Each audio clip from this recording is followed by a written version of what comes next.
Allô l'expert, un appel à un professionnel pour découvrir de nouveaux services, commenter l'actualité ou répondre à vos questions.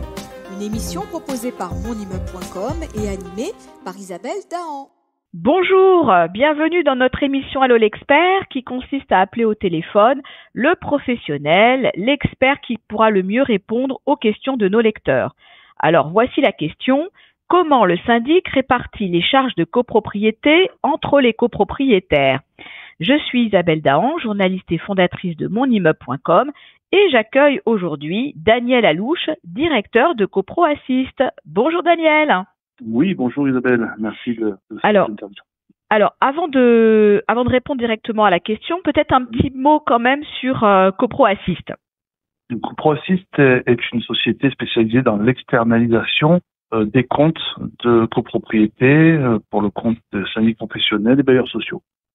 D'accord, donc vous êtes directement concerné par les écritures comptables. Oui. Et cette question, donc, n'a pas de secret pour vous? Normalement, non. Alors, qu'est-ce qu'on peut répondre, Daniel? Donc, à cette question qui est très récurrente, donc pour répartir les charges de copropriété, c'est une tâche déjà essentielle pour assurer une gestion transparente et équitable. Tout d'abord, il faut se référer à la Bible de la copro, c'est-à-dire le règlement de copropriété. C'est lui qui définit précisément les règles de répartition. Donc, les charges sont généralement divisées en sous-catégories. On a tout d'abord les charges générales. Donc, elles consistent à l'entretien, le fonctionnement des parties communes. On peut donner, par exemple, l'électricité des communs, le nettoyage. Voilà, toutes ces choses qui font partie de l'entretien. Et on a également les charges spéciales. Donc, les charges spéciales sont liées à un principe, le principe d'utilité. Donc, l'usage d'un équipement ou d'un service comme un ascenseur ou un chauffage collectif. Voilà. Et pour exemple, on peut donner que le rez-de-chaussée pour des charges d'ascenseur ne participe rarement, pas normalement, aux charges d'ascenseur. Parce qu'il n'y a pas l'utilité en fait de prendre l'ascenseur de l'appartement qui est au rez-de-chaussée. Et on a aussi une autre règle qui définit la répartition et ça pose généralement litige, on va dire, sur plusieurs copropriétés.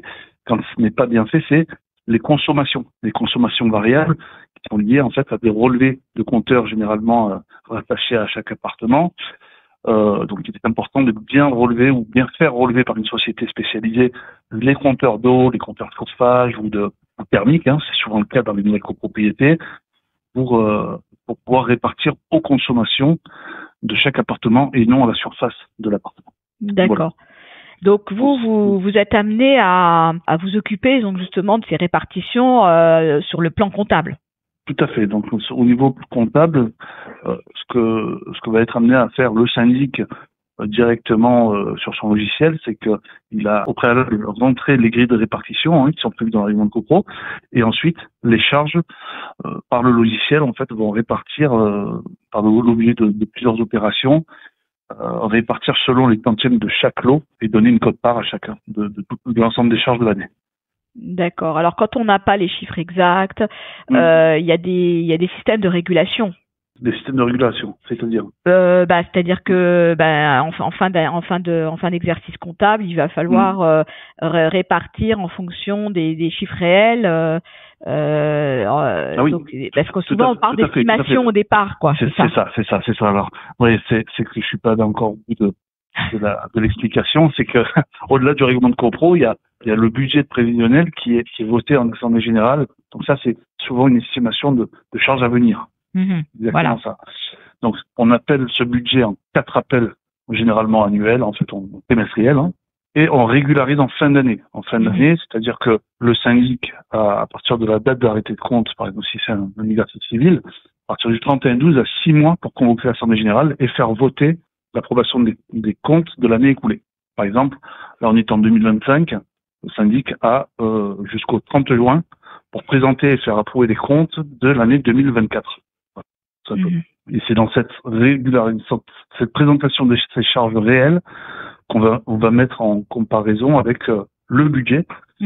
Et soit il y aura un dépassement de budget, donc il faudra appeler la différence, soit on aura respecté le budget et on sera dedans, donc, et on va venir créditer le compte du copropriétaire de la différence entre le budget et les charges réelles. D'accord. Un petit mot à ajouter encore, Daniel, ou peut-être quelques conseils à donner? Alors, si j'ai un bon conseil, c'est déjà d'établir une bonne communication entre le syndic, le conseil syndical et tous les acteurs, en fait, parce que c'est essentiel pour des échanges, la transparence, d'une pour la confiance que ça peut donner par la suite, et également en fait d'avoir dès qu'il y a un problème en fait ou une question ou une interrogation, il faut pas hésiter à demander, faire un mail, soit par téléphone, tout de suite ne pas rester en fait avec un doute. D'accord. Bon, c'était une réponse complète. Merci Daniel. Je vous en prie, merci à vous. Voilà, et puis on se retrouve bientôt dans les pages de monimmeuble.com. Donc à très vite. À bientôt. Très vite. Merci. Au revoir. Merci. Allô l'expert, un appel à un professionnel pour découvrir de nouveaux services, commenter l'actualité ou répondre à vos questions. Une émission proposée par monimmeuble.com et animée par Isabelle Dahan.